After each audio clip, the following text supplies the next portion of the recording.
Today we are joined by Conservative candidates Alex Ruff, James Bezan, Michelle Rempel Garner, and John Brassard and Pierre Paul-Hus. And now we will get started with remarks. Good morning, everyone. I'm Alex Ruff.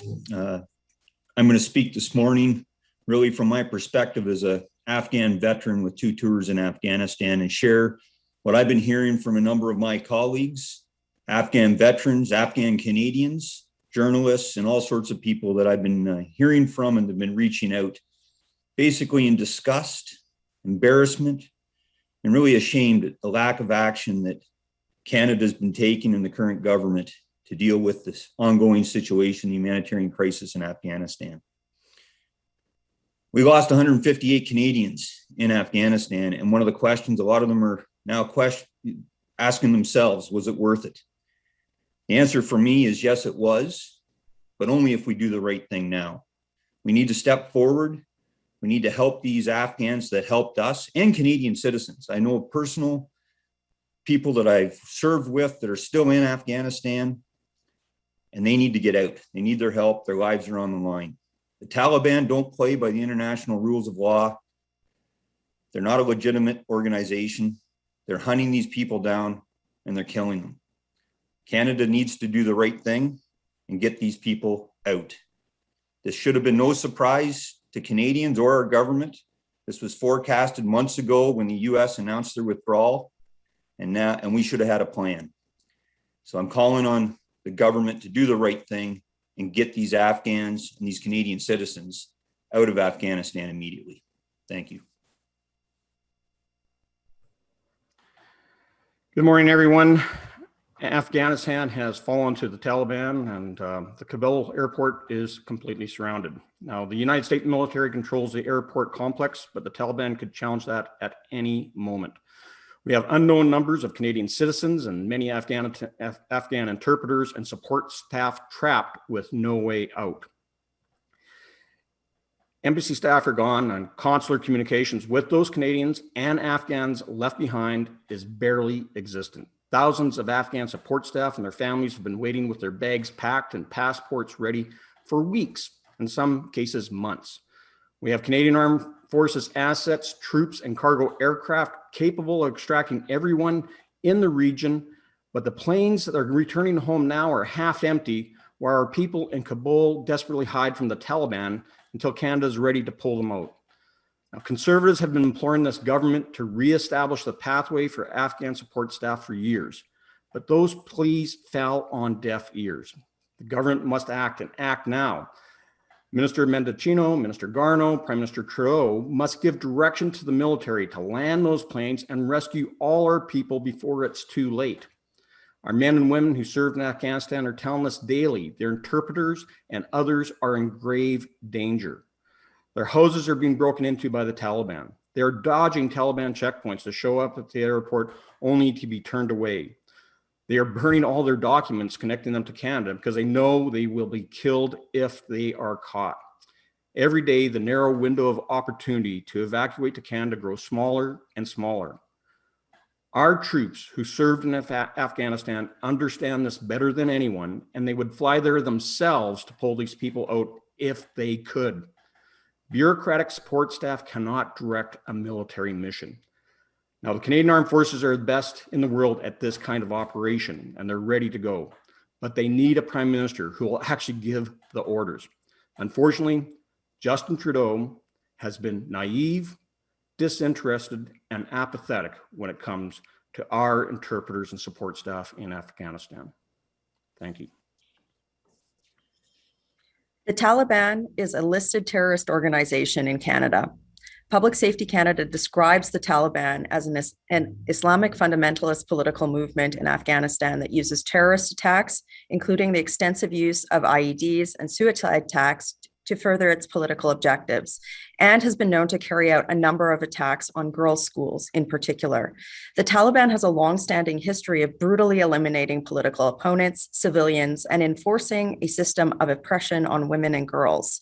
Think The Handmaid's Tale, but more violent, more cruel, and more sadistic.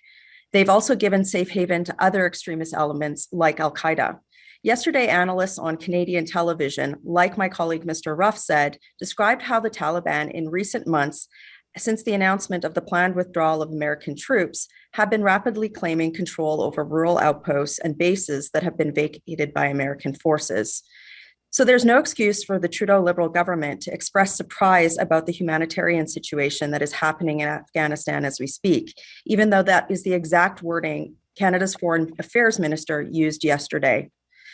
Let me be clear. As I speak, judicial officials, elected officials, political moderates, collaborators with allied forces, women, girls, and sexual minorities are at extreme risk of death and torture at the hands of the Taliban.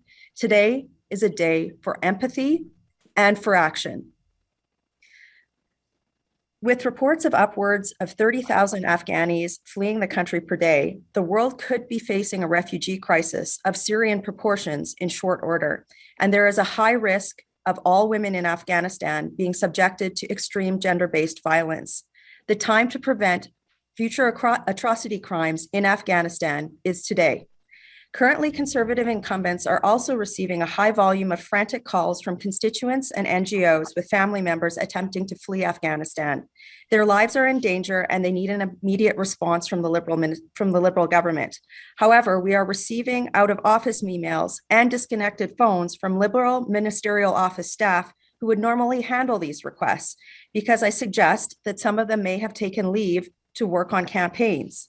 This confirms media reports that the public service, currently in a caretaker mode due to the election, is facing challenges in managing Canada's response to this humanitarian crisis. Further, the Liberal announcement on Friday that they would bring 20,000 Afghans to Canada was misleading. There were reports within hours of this announcement that the embassy had shut down all communications. The fact that they made this announcement without telling Canadians or Afghanis how they would follow through on this promise while the Taliban were on the doorstep of the capital of Afghanistan is shameful. The humanitarian crisis unfolding in Afghanistan will quickly become one of internally displaced persons. That is, people who are unable to leave the country due to the rapid and unchecked resurgence of control by the Taliban. These are very similar conditions that preceded the Yazidi genocide in August 2014 by another local terrorist group. Almost 7 years to the date of this genocide, at-risk persons in Afghanistan are facing a same type of fear. Never again means taking actions before atrocity crimes occur. The time for Canada to act in this humanitarian crisis is now. And that is why today we are calling on the Trudeau Liberals to do the following. By the end of the day, communicate details of their resettlement announcement to the Canadian public. This should include application process details, process for security screening, and more. Establish a hotline for Canadians with family members in Afghanistan to call to get information on the government's resettlement process. Prioritize highly vulnerable persons who are at risk of death and torture from the Taliban for resettlement in the first instance. And that means people that are in Afghanistan right now. While assessing the safety of those who have already reached UNHCR refugee camps outside of Afghanistan, we need to be reaching vulnerable persons in Afghanistan today. Work with NGOs, civil society groups, and others to establish a plan to evacuate highly vulnerable persons within Afghanistan for the purpose of resettlement, and formally commit unequivocally to not recognizing the Taliban as a legitimate government, and more importantly, encourage the international community to do the same. As well, to keep people in the loop during this election, we ask the federal Liberals to hold daily updates for media on the status of the resettlement program. Thank you. La situation actuellement en Afghanistan est terrible. Et n'oublions pas qu'il y a un lien très étroit entre le Canada et l'Afghanistan. 40 000 militaires du Canada ont participé au combat et ont soutenu humanitairement les Afghans durant plus de 10 ans. 158 militaires ont perdu la vie et des milliers d'autres vivent encore les séquelles aujourd'hui. Mais aujourd'hui, nos frères d'armes, afghans, traducteurs, interprètes, chauffeurs, cuisiniers, ceux qui nous ont aidés pendant nos opérations, ont besoin de nous. Nos militaires canadiens ont tissé des liens étroits avec plusieurs d'entre eux. Ils demandent expressément au Canada de les accueillir comme réfugiés avec leurs familles immédiates. Il est temps que le premier ministre Trudeau, que le ministre des Affaires étrangères Garneau, que le ministre de la Défense Bezan, ainsi que le ministre de l'Immigration Mancino, sortent de leur campagne électorale et s'occupent activement à sauver la vie à ceux qui nous ont accompagnés fermement durant 10 ans de combat contre les terroristes talibans.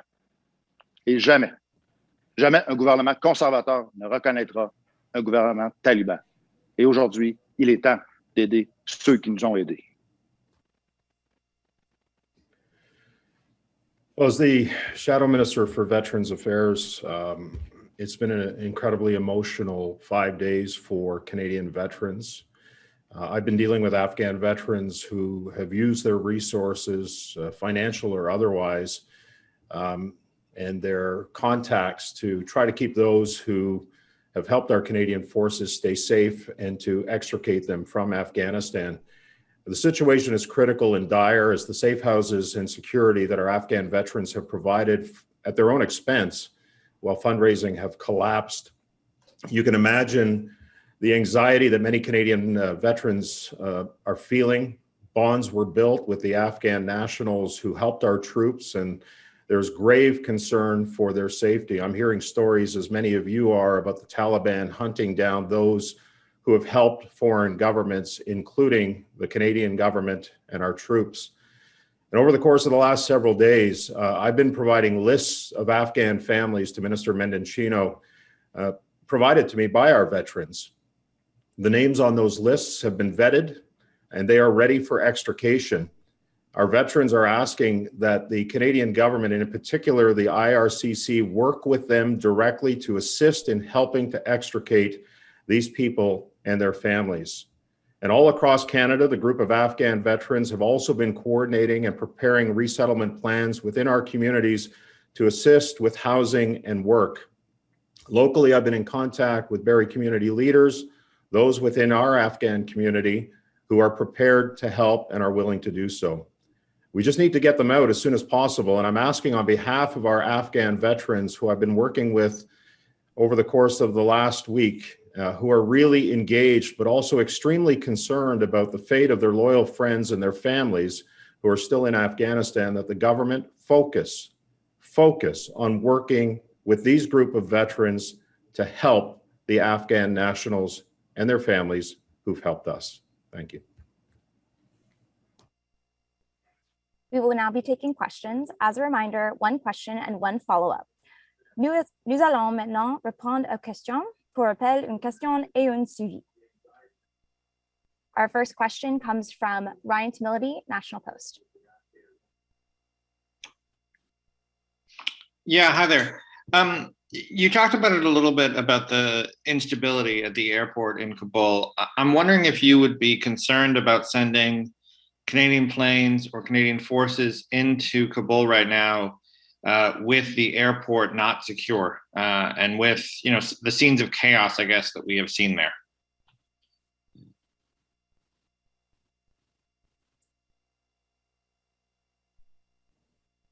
I can take that.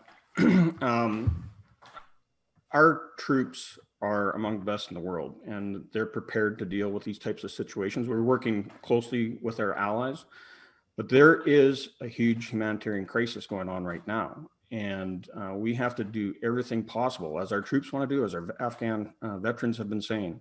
We need to get in there and get our people out. And it's not just Afghan interpreters, but there's Canadians stuck there. So there is risk involved, yes, but we're also seeing other planes have been able to land in the last few hours and leave with full planes. There's no reason why we can't be doing that as a nation. And again, it comes down to, you know, Justin Trudeau has to start making some decisions, and it seems to be completely dispassionate about this situation that's evolving in Afghanistan. Follow up? Yeah, you know, both President Biden and the NATO Secretary General have both said that Afghanistan and Kabul in particular fell much quicker than anyone anticipated. I'm wondering if you think, you know, that might be the reason that the Liberals were caught off guard on this, that everything fell apart so quickly. As I mentioned in my remarks, analysts on Canadian television yesterday were talking about how there has been evidence of resurgence of Taliban in rural areas and in other outposts. since the United States announced their withdrawal.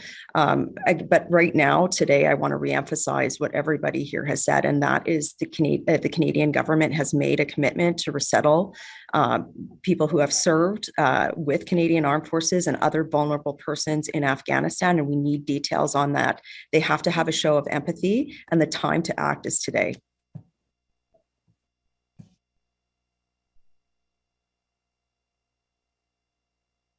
Thank you. Our next question comes from Stephanie Levitz of the Toronto Star. Hi, everybody. Thanks for taking our questions. My question in particular is for Alex. And Alex, I'm just wondering, how are you doing with all of this? I'm speaking to a lot of veterans who are really struggling with what's going on. You served over there. You worked with these interpreters. You've watched now the fall of Kandahar. And I'm just wondering if you can reflect as a veteran, first and foremost, what that means to you and what you're saying when people ask you the question, hey, was this worth it? Well, thanks, Stephanie, for the question and expressing your concern. I mean, personally, I'm doing all right, but it does get hard. And the real hard days are the days when I'm talking to the family members and those people that were so close to people that we lost over there, because that's when they really start questioning things. And they're questioning why we're not doing more, because it's ultimately, as I mentioned in my earlier comments, about the legacy aspect of it. And some of them are struggling so much. There's so many of them that are dealing with post-traumatic stress disorder, have gone through the ups and downs for ever since they've come back from their tours. But the problem with PTSD and any of this, the triggers could come at any time and by anything. And unfortunately, this lack of action and this, I guess, raising this question in the first place, I mean, it's been tough. General Eyre put out a great statement weeks ago when we first saw Kandahar fall and the Panjwai. And it's tough. It's tough for every veteran out there, but it's not just veterans. We've had journalists that have spent so much. I've had umpteen journalists reach out to me, NGO workers, and they're just so concerned for those friendships, those people, the Afghans themselves that did so much to try to make their country better. And now we're kind of leaving them behind, and that's just wrong. And we need to do the right thing. Thanks, Alex. Thank you. And then I guess just a follow-up on that theme, and I'd like to hear from you as a veteran, but I guess I'd also like to hear from you, John, as the veterans critic, about whether there's that second piece here, that it's not just about supporting the folks getting out of Afghanistan, but realizing that this really is a trigger for a lot of Canadians. I think most Canadians don't really understand the depth and breadth of this mission and how many lives it touched. And if the government needs to be acting on that front too, in the context of this political crisis. Well, Stephanie, one of the things, and Alex obviously knows this intimately, is the fact that many relationships and many bonds were formed, not just working relationships, but also friendships that carried on beyond the Canadian involvement in the war in Afghanistan. And it's those connections that are, and those lifelines that are being maintained right now, trying to provide some hope to those who helped our Canadian troops while they were in Afghanistan, to say, you know, we're doing everything we can to help you. And it has been extremely emotional for our Canadian veterans. Like Alex, my office has been hearing from veterans right across the country.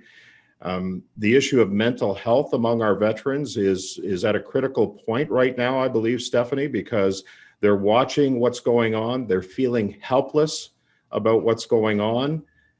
They're wondering whether it was all in vain. But more importantly, they're concerned for those interpreters and others who helped our Canadian troops right now. That's their primary concern, and making sure that we get their families out of that country. And this is why they've made that plea through me, and I've done this to the minister, to work with them directly. They have lists, they have contacts, they know where these people can be found. And if the Canadian government would reach out to them and try to find some way to provide a safe means of extrication, they want to work with the government to make sure that we're providing a safe route for these families and their friends for our Canadian veterans to get out of Afghanistan. So, I'm encouraging the minister. I've had several conversations with him over the course of the last couple of days to reach out to these veterans. They are in direct contact, they're on the ground,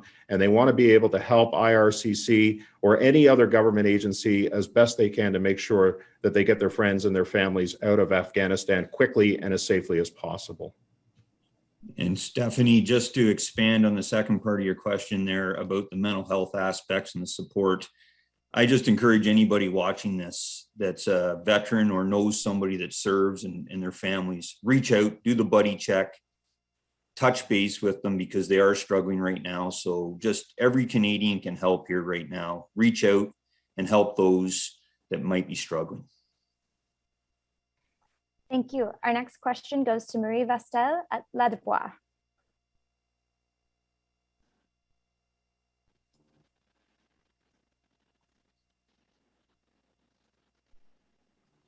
Hi, sorry, it took me a while to turn on my mic. There's construction in the press building, so I hope you can hear me okay.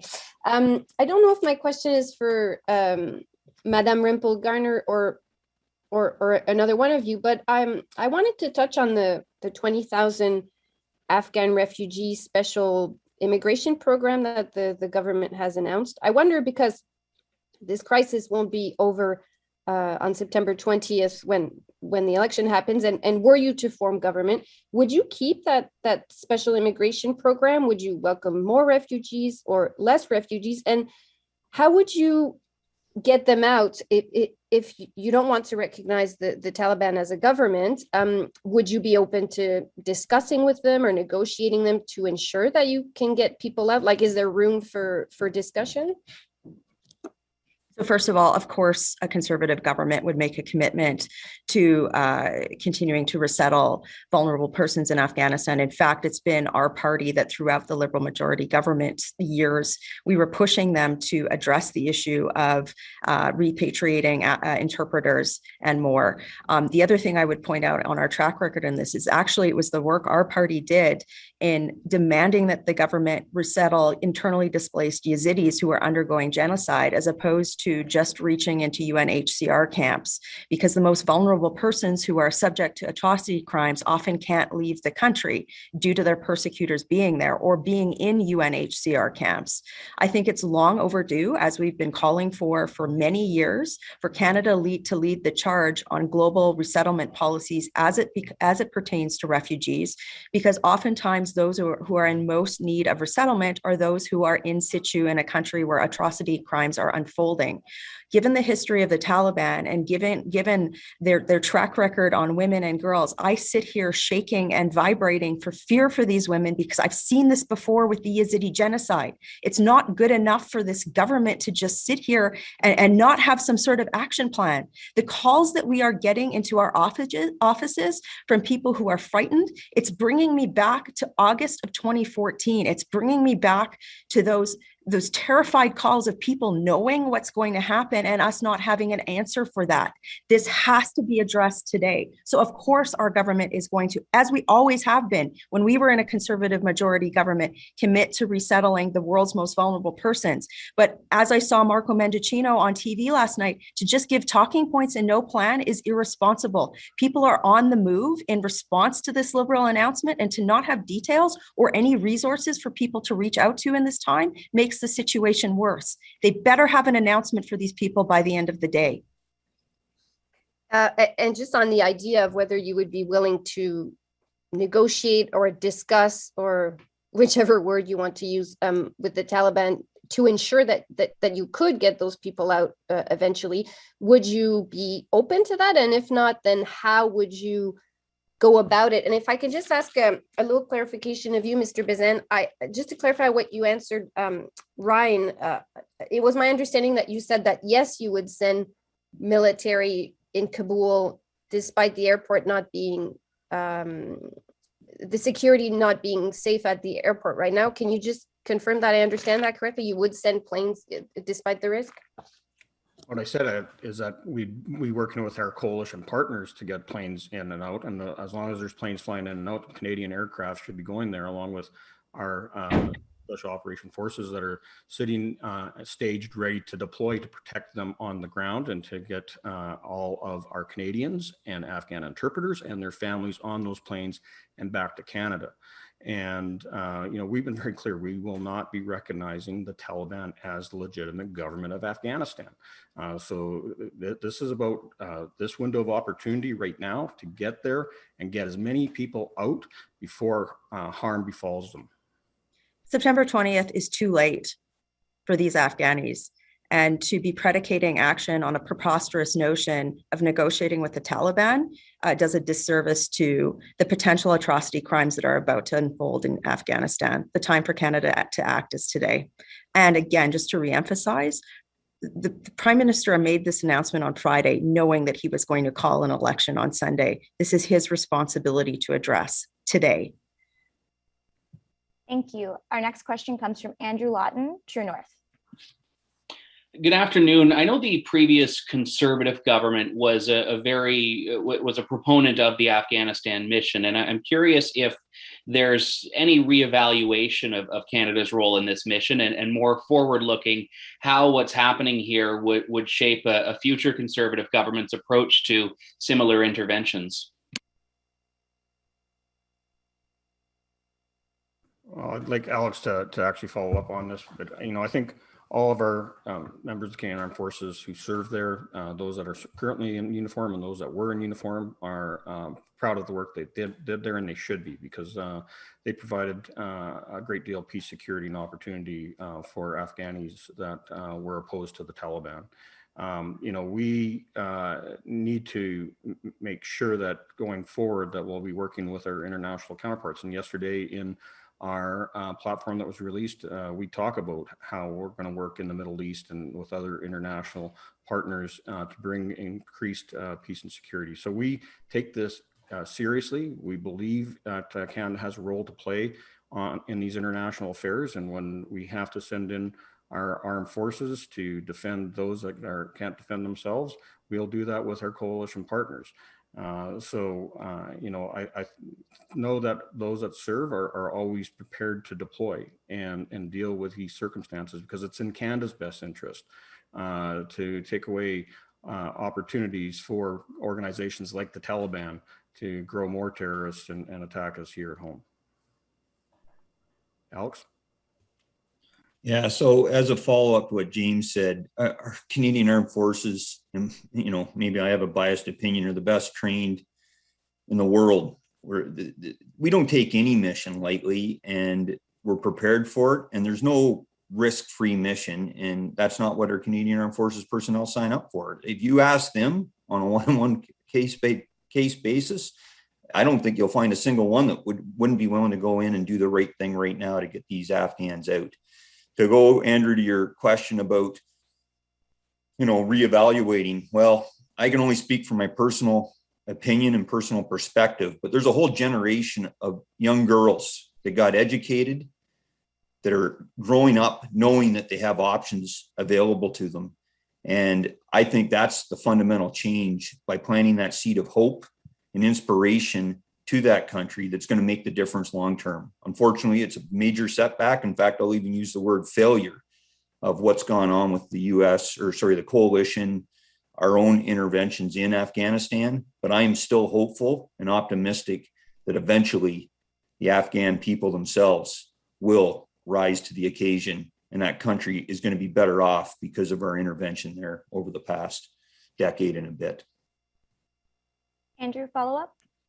Yes, and I believe this would be for Michelle Rempel Garner, because you had talked about shades of the Syrian refugee crisis coming down the pipeline. It's possible that a Conservative government, if you're successful, could come to power in the midst of that refugee crisis. And I'm just curious what a Conservative plan to respond to that would be, because surely it's something you have to anticipate now on the chance that that's where things are in a couple of months' time.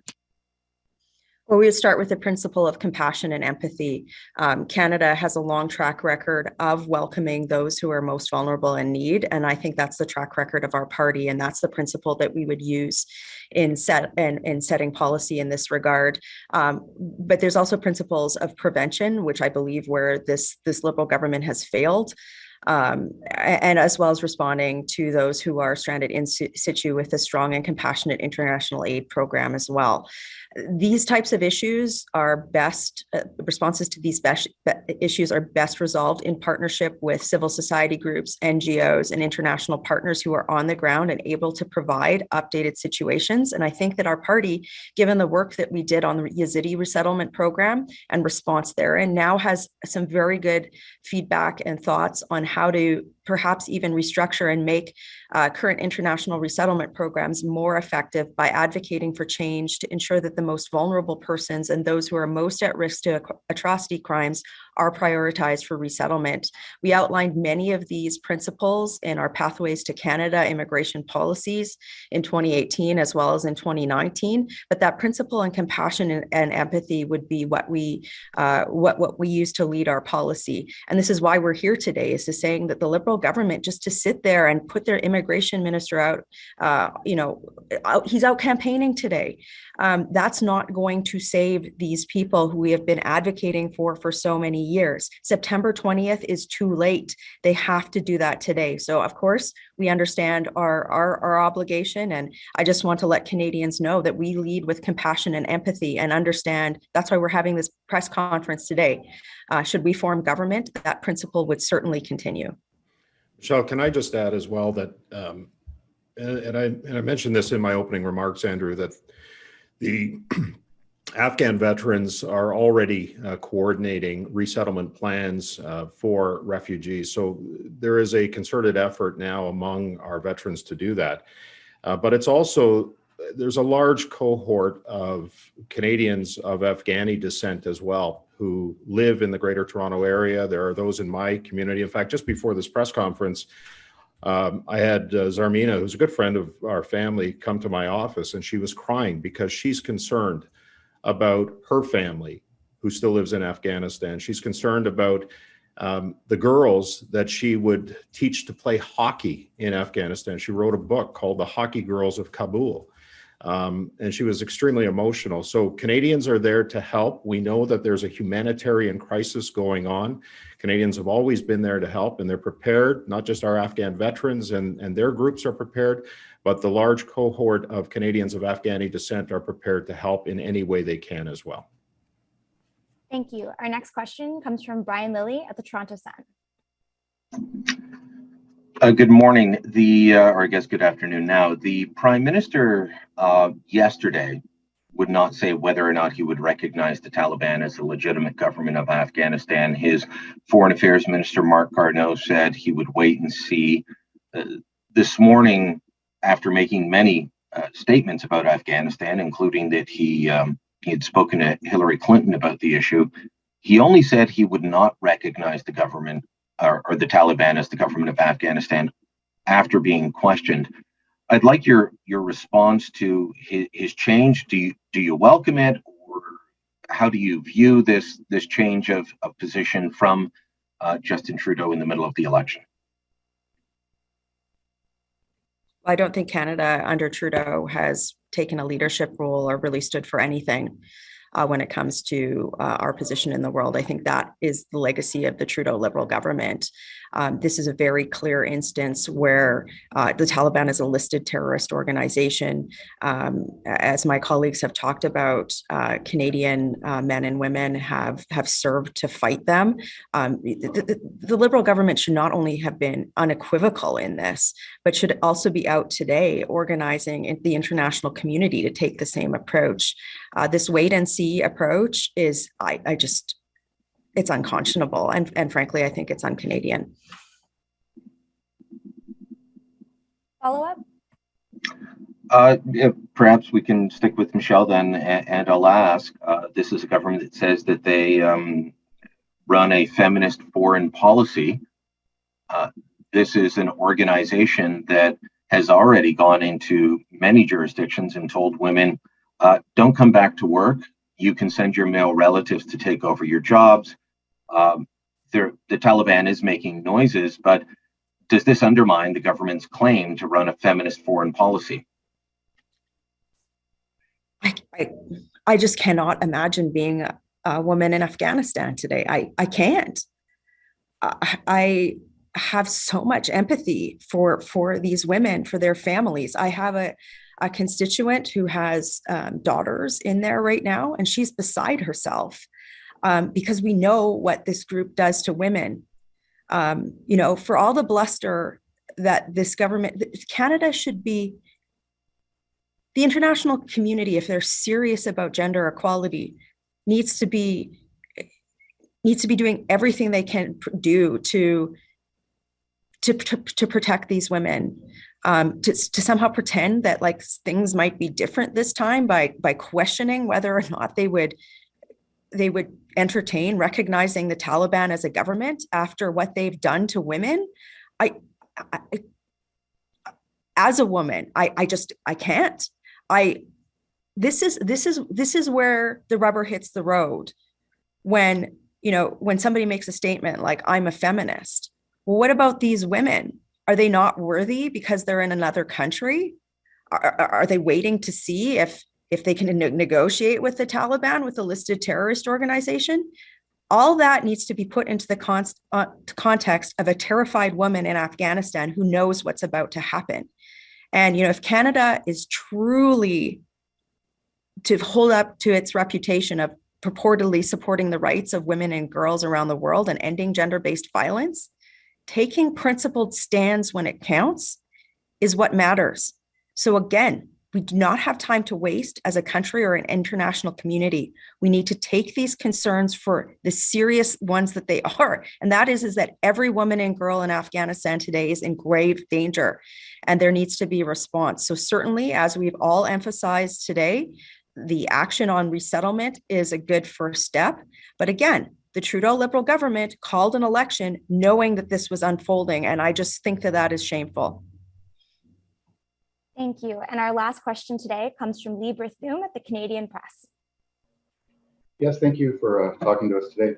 I wanted to ask, we've talked a lot about sending Canadian military aircraft into Kabul and trying to get people out, but we know that the Taliban have set up checkpoints. A lot of the people who work with Canada are not at the airport, and they're probably unable to get to the airport. So are you suggesting, what are the options for helping these people? Should we send in special forces to kind of try to escort them through the city? Should we even just maybe bring in a C-17, drop the ramp, get whoever we can on, which of course raises concerns about who exactly are we bringing back? Like, what are the real options here besides just sending in planes? What happens after we send in planes? Well, hopefully on September 20th, you'll be asking a Conservative government who will have the full force of the bureaucracy and the public service and our armed forces briefing us. The reality is that the Trudeau Liberal government called an election knowing that this was an issue. These are questions for the Prime Minister. We are here today to call for action. Lee, can I also add too, and again, I said this at the top of my opening remarks, in my interactions with Minister Mendicino over the last 4 or 5 days, I've been provided lists, contact numbers, names, people that have been vetted by those who served in Afghanistan, Canadian soldiers. These are people that are ready to be extricated, and it would take just the IRCC to contact these people to find out some sort of arrangements that can be made in order to extricate them safely and quickly. But that information has been given to the government, and there's more information that's going to be coming. But what the government needs to do is work with those veterans who are on the ground here, who are in constant contact with their friends and contacts in Afghanistan, to work with them. There is a way that they can safely extricate them, but I implore the government to work with our veterans. And Minister Mendicino has been provided the names and numbers of those veterans in Canada that are willing to work with them to extricate them safely, Lee. And your follow-up, Lee? And I wanted to cast forward a bit. We're talking a lot about the refugees and former interpreters and things like that.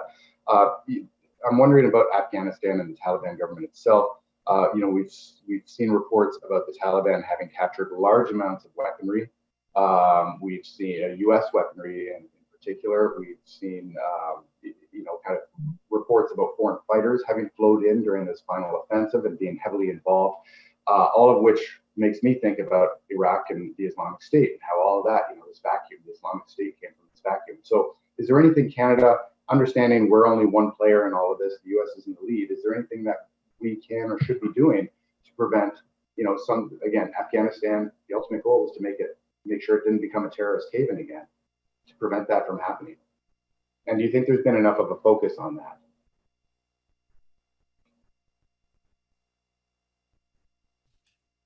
I guess I'll take a quick crack at that question, Lee. You're asking a hypothetical about, what needs to be done, and as Michelle mentioned, we're not the Canadian Armed Forces. We're not the full bureaucracy of government that has all this sort of intelligence information flowing in. As an international community, it's a great question, but right now we should all be focused on getting these Afghans and Canadians out of Afghanistan and dealing with the immediate situation. That needs to be the focus.